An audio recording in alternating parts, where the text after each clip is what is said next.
Hello beautiful people, Carl here from Brrraaains A Head-Banging Life, gbhblofficial for short, and it's album review time. Depressive black metalist Ghost Bath have emerged from beyond the veil with their brand new album Rose Thorn Necklace through their longtime partner Nuclear Blast. It is out on May 9th, 2025.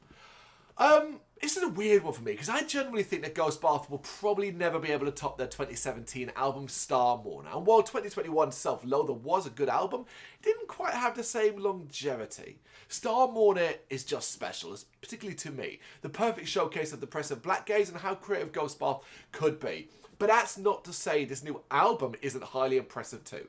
Let's pivot to that, because that's kind of where I'm going with this. In fact, I think it's fair to say that this is the best Ghost Bath album since Star Mourner, which, when you consider what I've just said about that particular album, is high praise indeed. I wanted to do that comparative because of how much I love Star Mourner. And this is a new direction for the band. They're free from the Moon Lover, Star Mourner, Self-Loather conceptual trilogy.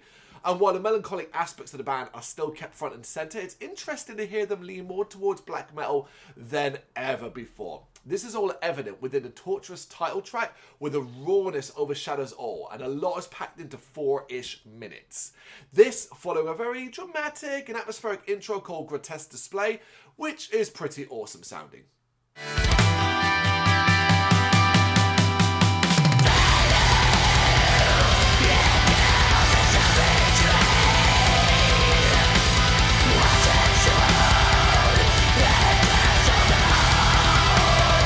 As the album goes on, its identity does become clearer. What we have is a fairly relentless showcase of black metal blended with a heart-wrenching melody and covered with a thick layer of atmosphere. Which might sound so very Ghost Bath, except this is rawer, more experimental and tighter. Only one track passes the 5-minute mark, and that's only by a few seconds. Yet it doesn't mean there aren't epics. Well, I Tried Drowning is one such track that packs a hefty punch in less than 4.5 minutes.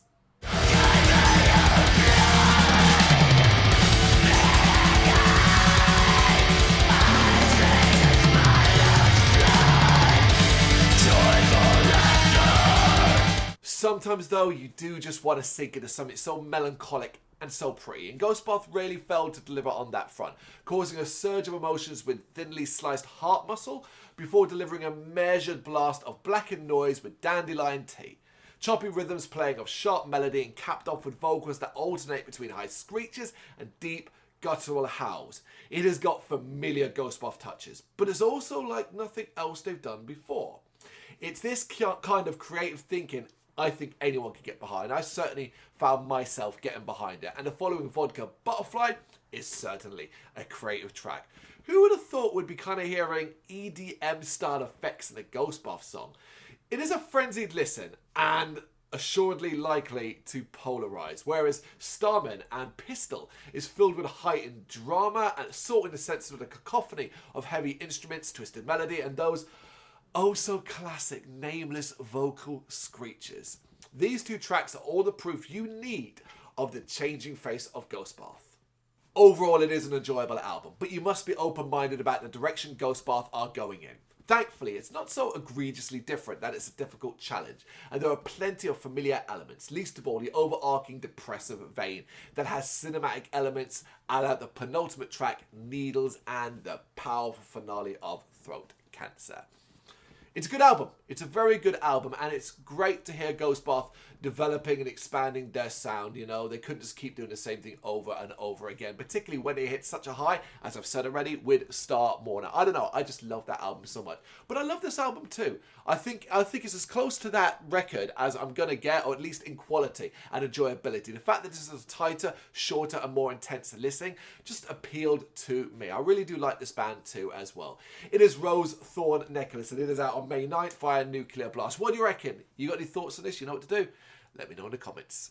Thank you very much for watching. If you've enjoyed what you've seen, please consider hitting that like and subscribe button. It does help us out. You can find us at gbhbl.com and across all social media platforms. And if you really want to give us a bit of extra support, please consider buying us a cup of coffee over on our coffee page. Thank you.